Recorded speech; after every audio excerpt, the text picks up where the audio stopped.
All right, guys. So our power rankings is going to kick off with the New England Patriots down here at number 32. They moved down one spot after a loss to the Kansas City Chiefs. I mean, we kind of expected this game to be a loss for the Patriots, although the Patriots did keep it pretty close, but we all know they don't really have much. Their offense isn't really there. The defense shows up once in a while. I mean, their defense has been very good this season. I mean, they have like three or four games allowing opponents at 10 points or less. Now, have the opponents they played have really been that impressive? Not particularly, but still in this day and age, it's impressive to play that kind of defense and put those kind of performances up. So really, the defense isn't good, but it's a perfect example of in today's day and age, you can have a good defense, but if you have no offense, you're not going to do anything. Nothing's ever going to happen. So the Patriots down here, number 32. Number 31, the Panthers move up one spot. They're getting a little break from number 32. I'm like, I can't really not move them up for winning, and the Patriots lost. I understand the Patriots lost to the Chiefs, but I mean, you I'm just giving the Panthers a little break here. So moving up the Panthers one spot, have a nice little game against the Falcons there, finally getting a W. I mean, what was it, like 9-7 or something like that? But yeah, Panthers move up one spot to number 31. Number 30, the Commanders, they're staying put. I mean, they're one of the worst teams of football. I didn't feel the need to move them down. The Panthers or the Patriots. I think they could stay put where they are. The Jets moved down one spot, taking a 30-0 loss to the Miami Dolphins. Really depressing week. I mean, their defense is good, but typically it kind of depends on how the game starts. If the offense doesn't do anything and the opposing team scores quick, it's just kind of like the defense kind of throws in the chair there or whatever you call it. They kind of just say, hey, it's not that they don't want to play hard. It's just that, what's the point when it's not going to get you anywhere? The frustration, they throw in the towel and stuff. So, really, we know what they are. No offense. They have good defense. Zach Wilson is a mess. And, the offensive line isn't very good either. But they moved down one spot to number 29. Number 28, you have the Los Angeles Chargers moving down 4 spots after a pathetic outing versus the Las Vegas Raiders. I mean, allowing 63 points to an offense that has... I'm not sure if that offense has reached 30, prior to that this season. And it's we're going into week 16. So, pretty wild, unfortunately. No Justin Herbert. The Chargers have absolutely nothing to hang on to. Justin Herbert was the only thing keeping that team relevant. Now that he's gone, that team, they don't really have. I mean, Austin Eckler, Keenan Allen. I like Josh Palmer. I like a couple of pieces they have there. But, the offense line is all right. But, let's be honest. Easton Stick is not even in the same universe as Justin Herbert. I don't even have to say that. We all know. Well, yeah, moving down 4 spots after a very disappointing loss to a division rival. Number 27, the Arizona Cardinals. I mean, you played a really good football team. What do you expect? I think we all kind of expected that going into that game. The Cardinals felt like they kept it close. What was it, like 14-7 at one point for a little while. And then, we kind of knew that the Niners would win. They would pull away eventually, and they would put a pretty good beating on the Cardinals. Yeah, I just didn't feel like I should have moved them down behind any of these other teams. Giants at number 26, they take a pretty bad beating versus the New Orleans Saints. Can't really get much going offensively. The story of the Giants season. Their defense can only do so much at times. And, the Saints are a weird team. I'll give the Giants that. The Saints have a lot of talent on paper, but they usually really struggle to translate it to the field. And usually they translate it to the field a little bit versus some of the worst teams in the league. And the Giants, they're not a very good football team. Really, any other year, if you go through this bottom layer, I could tell you, I think the case could be made for any of these teams down here from 26 to 32, honestly. But obviously not all of them can be 31, 32, so it is what it is. The Giants are up at 26. Although, they had a little nice win streak. Tommy Cutlets, I guess people have been calling him. He's had some good games here and there, but kind of came down back to earth. But at the same time, the offensive line is horrible and such like that. But yeah, number 26, the Giants. Spending too much time on them, really. All right, number 25, the Tennessee Titans. I'm keeping them put. Didn't really feel the need to move them. I mean, it was a good game they had versus the Texans. It was really close, really disappointing. They really missed a lot of opportunities as both teams did. Both teams were really beat up. Will Levis, didn't have his best game, but really, doesn't have a ton of weapons. Offensive line is really good. Doesn't really have much help. But, yeah. They're really disappointing loss to the Texans. You really had a chance to win it there. Just cannot. Number 24, Raiders move up 5 spots. I mean, when you put up a performance like that, you're going to move up no matter what. So they're moving up 5 spots, 63 points. And O'Connell looked really good. Is that a one-time thing? Otherwise, Aiden O'Connell kind of looked like a backup. And to be honest with you, I think Aiden O'Connell can be like this mid to high tier backup in the NFL. I don't think he's ever going to be, a franchise guy, but he could be a good backup. Nonetheless, finally got, the Chargers, the Raiders kind of did a favor to the Chargers and getting rid of freaking Brand Staley in the GM earlier than the season. Sooner the better, get rid of them. But the Raiders kind of giving them, a good thing there. They kind of helped them out, but they kind of helped all of us out, really, Justin Herbert. But yeah, they're moving up 5 spots. I mean, you put up 63 points, you dominate a team like that. I mean, I think it's deserving of moving up that much, no matter, how have you played throughout the rest of the season. It wasn't, really hasn't been that impressive. But hey, moving up 5 spots, really nice dominating wing, and that's that was a nice treat for the Raiders fans this year. Number 23, the Steelers are staying put. I mean, they got beat up really bad by the Colts there. I mean, the Colts haven't been a great offensive team, and it seems like Gardner Minshew. I love saying that. I had to say it now. I was watching ESPN the other night, and the one guy was, I forget who it was talking like that, but he goes, Gardner Minshew. That's how I'm going to say Gardner Minshew from now on. But, yeah, Gardner Minshew really throwing all over them. They could not stop running backs, and Trey Sermon and Tyler Goodson. They couldn't stop, 2 practice squad backs. They were on the practice squad previous to that week because, Zach Moss went down, and you really let them run all over you at will, and that's kind of your strength. When, you kind of start losing because of your strength, it's kind of like, yeah, man, that's tough.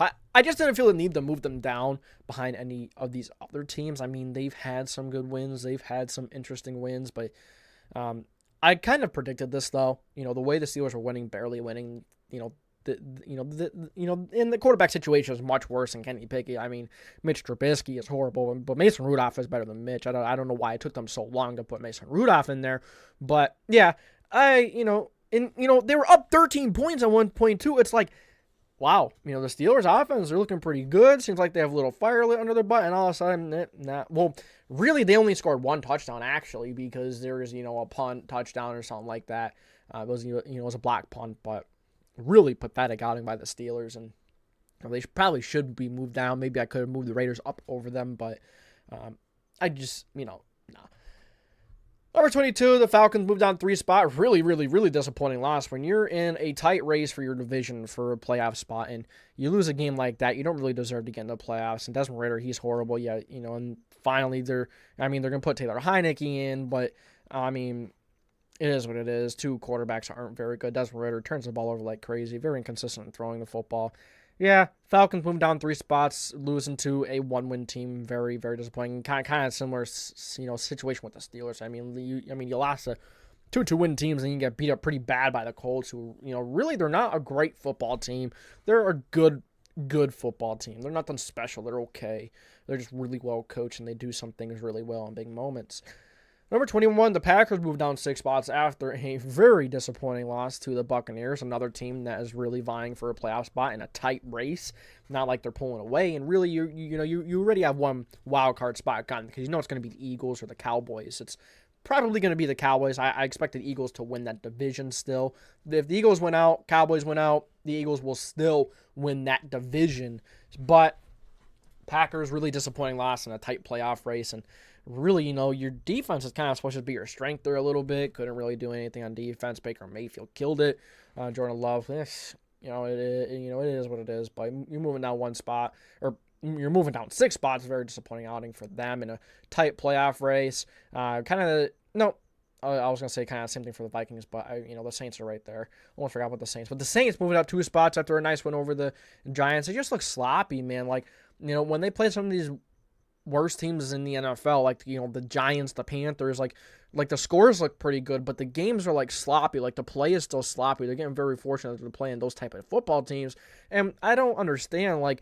You look at this football team, they have one of the more talented rosters on paper. I'm not kidding. They, I'm not just speaking on my butt here, but they can't translate it to the field, and that's a coaching issue. I expect Dennis Allen to be gone in the offseason, but the Saints, yeah, they're moving up 2 spots, number 20 after a good win, versus the Panthers. I still want to see them clean some things up, but still a good win there. Vikings, another, NFC North team vying in a close playoff race.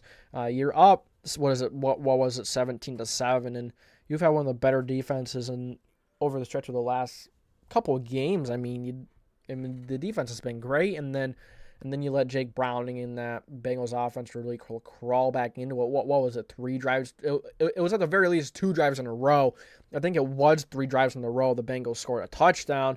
And their offense isn't really impressive. Whoever's there. I actually, like Nick Mullins on the stretch of that game looked better. But, I mean, in the beginning of that game, he's making, and I think both teams were doing it, but I remember Nick Mullins having quite a few turnovers in the red zone. Like, the Vikings were moving the football, but, like, they couldn't punch it in. And it's like the red zone issues. And, those 3 points really came back to bit you in the end, didn't they? Yeah, every point matters. Every play matters. It's a game of inches, man. Very disappointing loss when you're in a tight playoff race.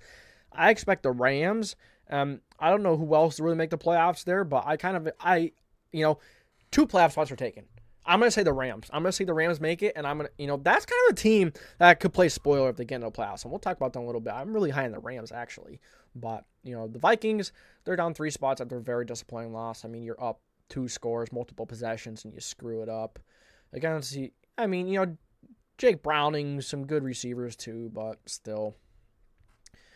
All right, the Bears moving down 1 spot. I mean, this game, I think they got a pick 6, so they really only scored 1 touchdown. And to be honest with you, it really wasn't a lot of Justin Fields' fault this game. It was really, the receivers dropped him the football. I don't remember who it was. It was a big post, a long post, deep post.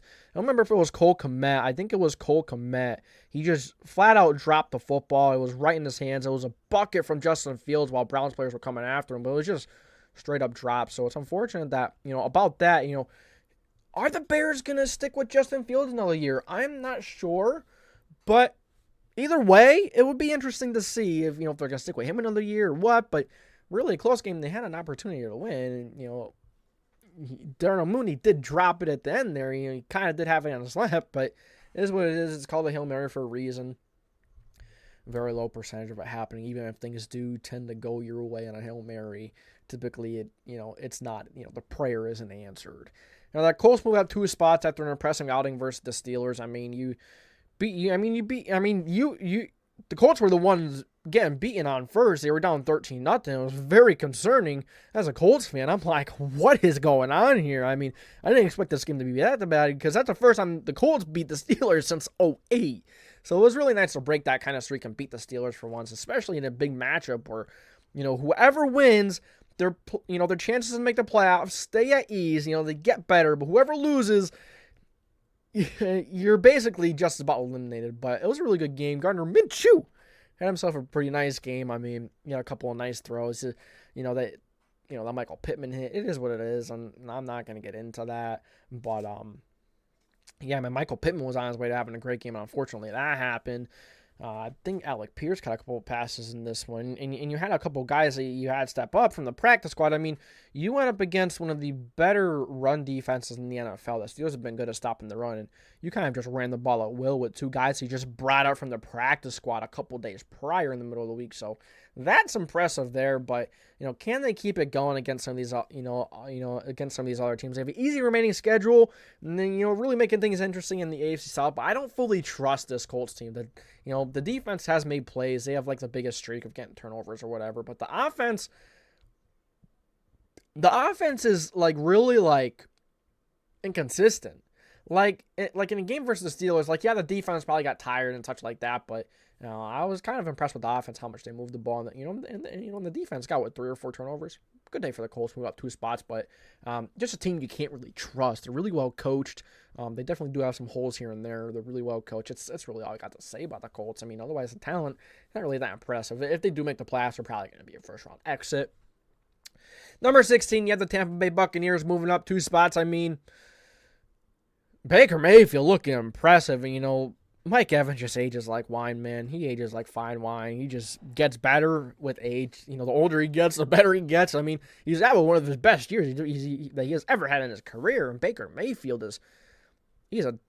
and he's been playing really well. I think they're going to give Baker Mayfield another shot, like maybe in, the draft, go after a guy like Michael Penix or, one of those guys later in the draft, not like early on, like, like mid-second, go for a guy like Michael Penix or go for one of those project guys. That would be pretty fun. It would be pretty interesting. But yeah, Baker Mayfield has played really well. He's been clutch. He's been making some really good throws. And you see what happens when Baker Mayfield is on him playing well. I mean, this Buccaneers team, this is a good team. They can be a really good team if Baker Mayfield can find a way to be consistent. But that's the thing. He's one of those players you don't know what you're going to get from drive to drive, from play to play. It's kind of like a ticking time bomb with him, but really impressive outing for them. Rachaad White has been a dog. I've been so happy with Rachaad White. He's looked really good. A lot of people were kind of counting him out after last year. I'm like, hold on, wait a minute. This dude has some talent. I liked what I saw, and he's looking good this year. He's receiving the ball well. He's running the ball well. He's again, he's a little shifty.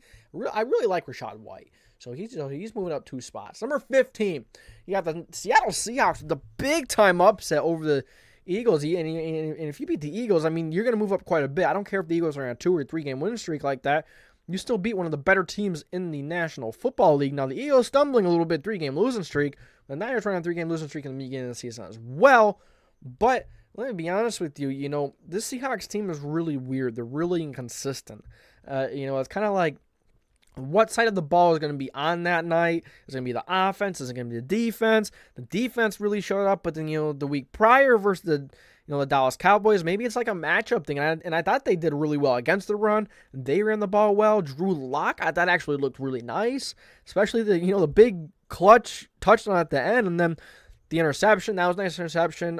Whether the feet were in or not, the Eagles should not have been in that position down the stretch. They should have put that game away. And that's been the issue with the Eagles, man. They have been struggling to put games away. They have not really dominated their opposition. They have not put games away. And but the Seattle Seahawks, give a lot of props to them. I really liked how Drew Lock looked last night. And you have weapons. You ran the ball well. You have really good running backs. You just and the defense as well. With the Seahawks, it's just kind of like, what side of the ball is going to be on that night? Is it going to be the defense? Is it going to be the offense? Is neither? Are they both? And when both are on, this Seahawks team can be one of the more dangerous teams in the NFL, to be honest with you. But they're too inconsistent. That's the issue with the Seahawks. They're number 14. Cleveland Browns, very fortunate to win that football game. They got a pick 6, and the offense is interesting. This is a team that is very interesting. I believe they beat the Niners and the Ravens.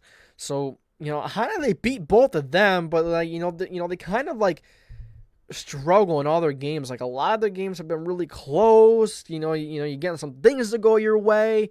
Yeah, the defense is really good, and the defense is really impressive. I thought the run defense really stepped up last game. The run defense has been one of their Achilles heels. They've been really struggling, but they did a very good job against Justin Fields and the rest of that Bears rushing offense.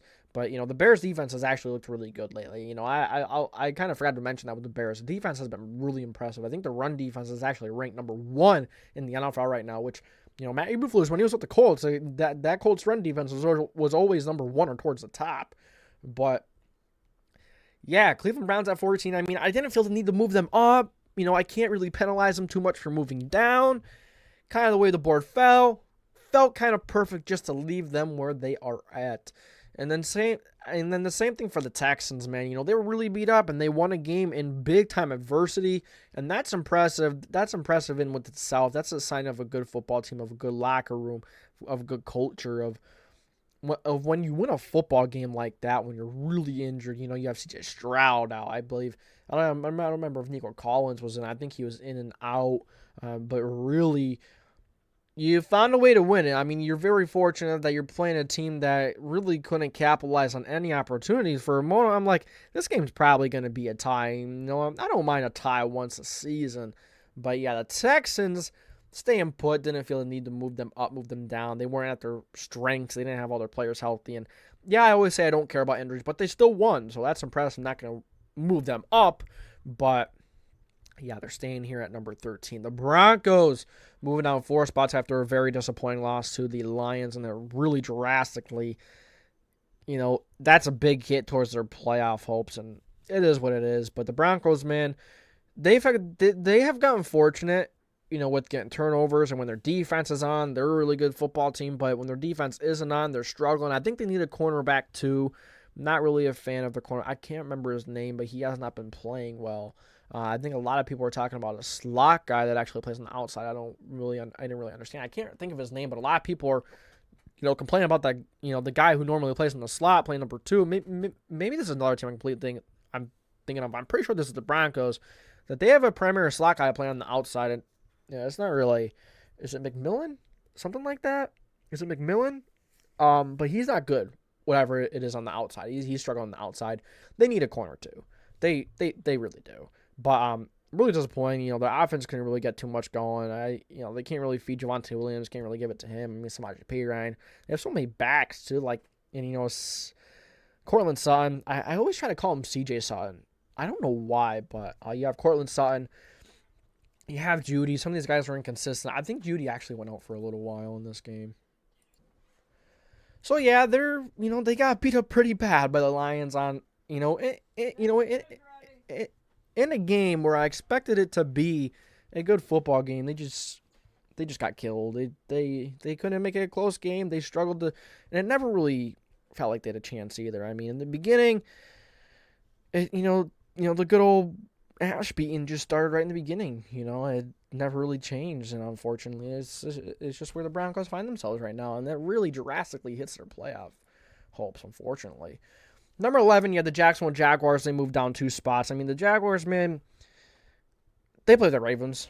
They're a very good football team. The Jaguars, they got to find a way to beat these good football teams, and, I feel like their offense has been inconsistent. I just feel like this Jaguars team is a very inconsistent football team. Like, when they're on and they're playing well, I mean, boy, is this one of the isn't this one of the better teams in the NFL? But we see that very far in between, and they have struggled to beat the really good football teams this year, and the Ravens, and they lost the Chiefs early on in the year. They lost to the Niners. They got beat by the Niners pretty bad, but all of a sudden the AFC South is really interesting. But I do think the Jaguars should be fine. Although Trevor Lawrence is in concussion protocol, that's something to monitor. If you cannot get in for that Buccaneers game, we'll see.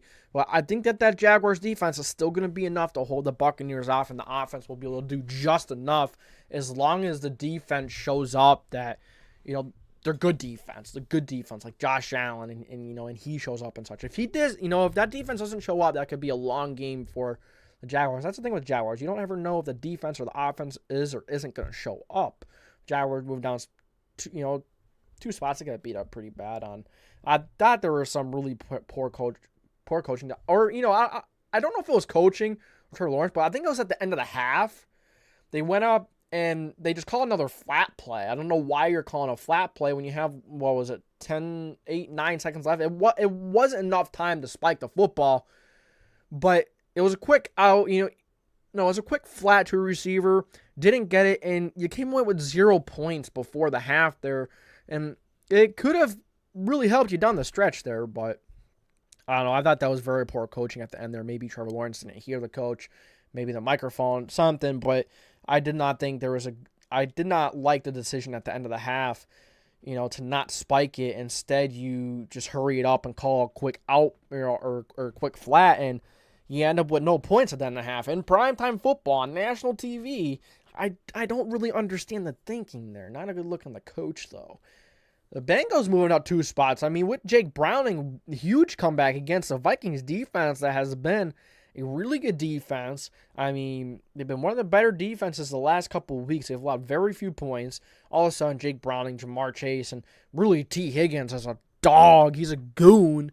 T. Higgins really picked it up this past week, and I was really impressed with T. Higgins. And, I've been really impressed with Jake Browning, man. I mean, stepping in for Joe Burrow, that doesn't feel like, he's no Joe Burrow, but Jake Browning, it feels like he excludes his confidence, and he plays really well. He's accurate. He's playing really well, and having really good receivers helps, but he's still playing really well. I'm still really impressed, and I think the Bengals have a shot to maybe get in the playoffs and get a win or two, or to get a win, maybe not 2, but I've still been impressed with this Bengals team. Will they make the playoffs? I think they'll make the playoffs. It's going to be close, but I think they should. Number 9.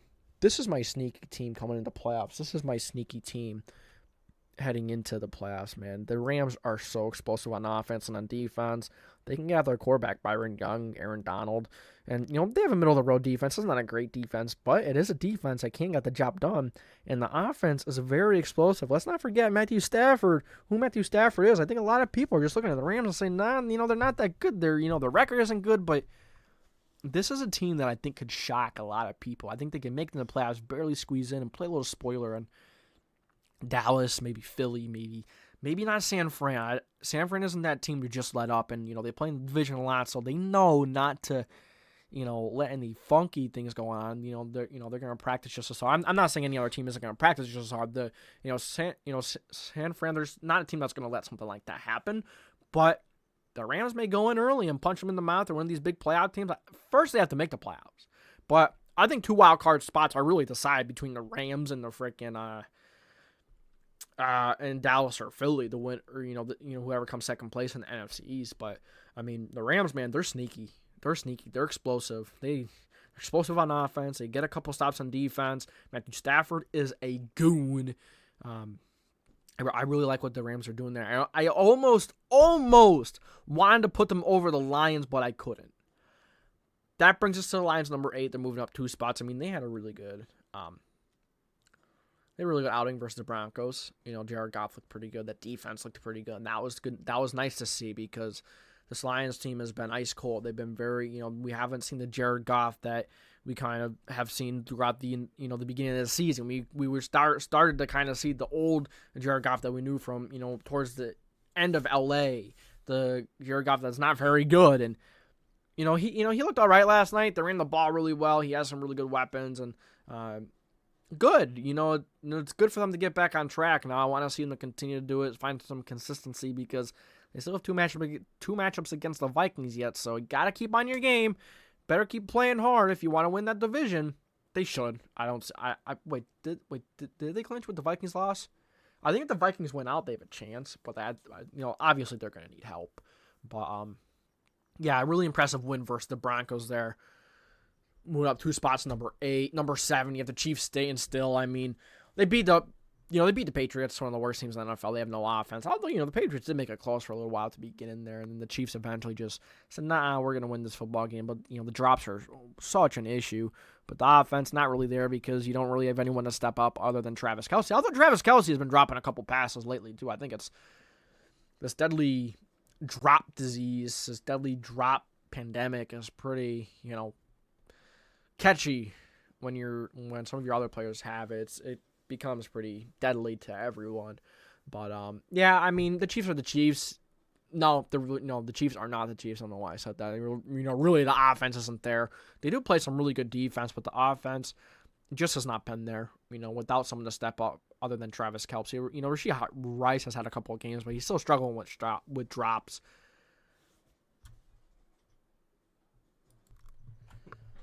All right, so the Eagles, it's just 3-game losing streak, right?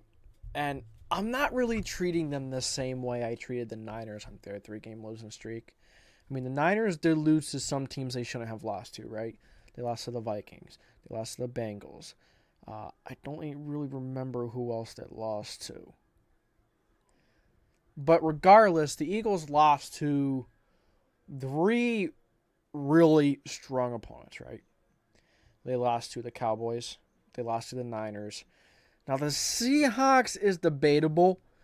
It just kind of depends on what Seahawks team you get. But the Eagles still should have been able to win that game. They should have never been in that position at the end of the game to have to go down and score with, 28 seconds left. They still had 2 timeouts left. I don't really understand the decision from Jalen Hurts to throw deep down the sideline when you still have 2 timeouts left. You could work the entire field, yet you stare down A.J. Brown and you throw into double coverage. I don't really understand that. I don't understand why you don't work the entire field. You have Devontae Smith. You have Swift coming out of the backfield, maybe on a screen. You have A.J. Brown, of course, but when you stare him down and throw it into double coverage, those are low percentage plays. I just don't, and you have Dallas Goedert working in the middle of the of the field as well. I don't understand the play call towards the end, and their running defense is actually one of the worst running defenses within the last couple of weeks. I believe it's the fourth worst. And yeah, they played the Cowboys, the Niners, and they played some really good teams that can run the football. CMC, of course, he can run the football, but you just let the Seahawks run really well on you. And I'm not dissing Kenneth Walker. I'm not dissing, Zach Charbonnet. Both of them are awesome running backs. They're very talented in their own respects, in their own respective ways. But the Seahawks offensive line isn't really that great. It has its fair share of weaknesses and bad moments. And this Eagles defensive line has been interesting as of late. I feel like pressure has been very inconsistent, and stopping the run has been a bit inconsistent. Definitely not on the level of where we would expect it to be for the amount of talent that's on that defensive line. It's just the Eagles, man, you lose 3 games in a row, you're going to continue to fall. You lose this next week coming up to the Giants, you're going to fall far. I expect them to get back on track, and I still believe they are better than some of these other teams that are behind them at the moment. So that is why they didn't move down too far. They still have a really good resume. They still beat the Chiefs. They still beat the Bills. They still beat some really good football teams. They beat the Cowboys. Take those games for what you will, because they were down 10 points at one point versus the Chiefs and the Bills. They haven't put together that dominating performance. They haven't put away opponents. And we saw what happened versus the Seahawks yesterday. When you don't put your opponent away, when you don't, when you are unable to put the game away and seal it up, these kind of things happen. And yeah, Jalen Hurts, he was sick and all that, but I still feel like there's not really any excuse for this game ending the way it did. But yeah, they're moving down 2 spots. Very disappointing after a 3-game losing streak, especially after last night. But the division is still in their hands. It's still in their own destiny. If they win out and the Cowboys win out, the Eagles will win the division. So it's still in their own hands. They have the Giants twice. I'm not sure who else they have. But they moved to the Cowboys. At number 5, they moved down 2 spots. They probably should have been moved down more, considering how badly they were beaten by the Bills. But the Bills are a very good football team. And you could go down the rabbit hole. The Bills beat the of the Eagles beat the Bills and this, and then the Cowboys beat the It's all you can't really go down that rabbit hole. It doesn't work like that in the NFL. We've seen the Jets beat the Bills. We've seen the Cardinals beat the Cowboys early in the season. You can't really. It's a totally different conversation. Okay, let's just stop going down that rabbit hole, because I'm gonna sound even more stupid than I was.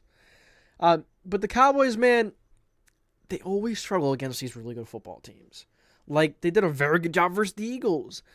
I just don't think they match up well versus the Bills. The Bills ran the ball all over them like it was nothing. All day long, they pounded the ball at will.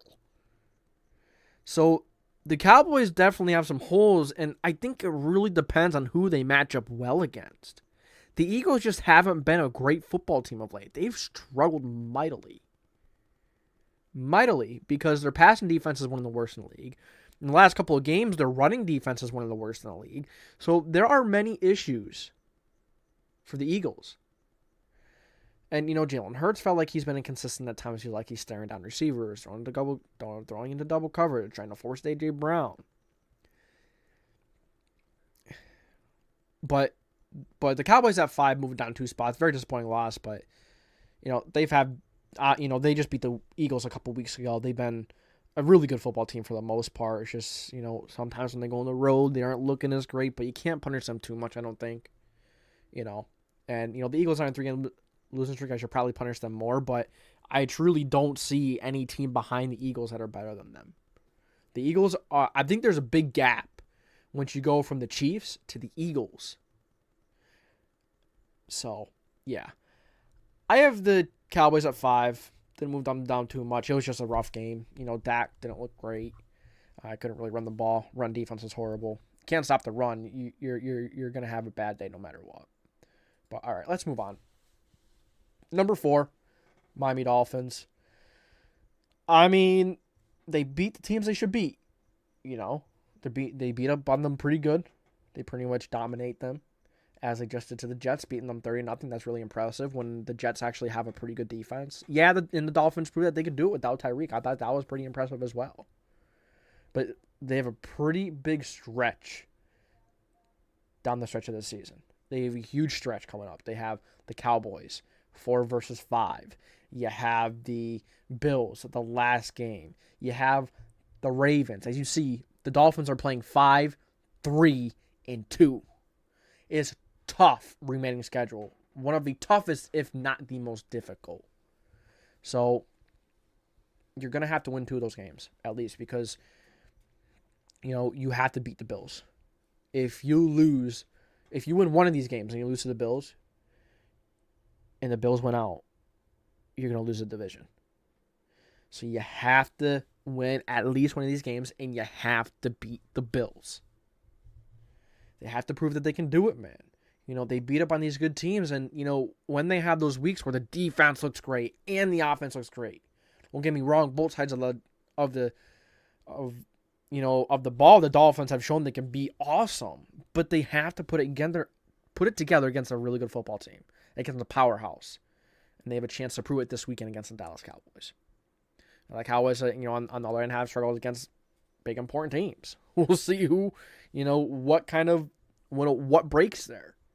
But then at number 3, now you may be asking yourself, what are you doing having the Bills up here and they have like 2 or 3 less wins than some of the teams up here. Let me tell you this. This is why I do power rankings every single week. The Bills are playing like one of the best teams in football right now. They just beat the Cowboys, who beat the Eagles, and yeah, they lost to the Eagles. Yeah. But the Bills are playing like one of the best teams in the league right now. Now, the play calling has not been great, but they're still looking like one of the best teams in the NFL, which is really impressive, which is even more impressive. Josh Allen has looked really good. He's playing good football. James Cook has been a monster. Their offensive line is looking a bit better. Their defense is getting more healthy. This is a team. If you let the Buffalo Bills into the playoffs, it's not going to be good. It's going to be tough. It's not going to be a good time. I would not be shocked if the Bills make the playoffs. I would not be shocked if they got to the Super Bowl. I wouldn't be shocked. They're a great football team. The record just doesn't show it. But you just beat up on the Cowboys really well. Ran the football like crazy. If you could run the football like that every week and get it to your playmakers like Stephon Diggs like that every week,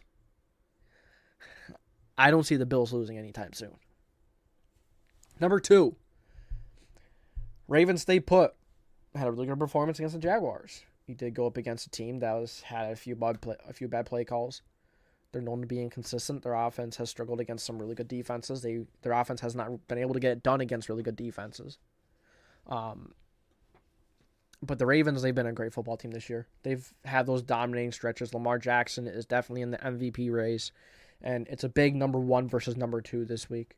I believe it's Monday Night Football between the Ravens and the Niners. I can't wait, man. I'm so pumped up. I'm so excited for this game. It's going to be a great game. It's going to be game of the year material. Number 2. Possibly a Super Bowl preview between these 2 teams. I see a lot of people looking at the logo, looking at the colors, and kind of, connecting the dots there. That, the colors on the logo have been an indicator of who the teams are in the Super Bowl. That's interesting. What if that happens this year again? That'd be wild. I think it's just a coincidence. I don't think the NFL is set up like that. But Niners at 1, man. They've been one of the most dominant teams in football. They just laid a beating on the Cardinals.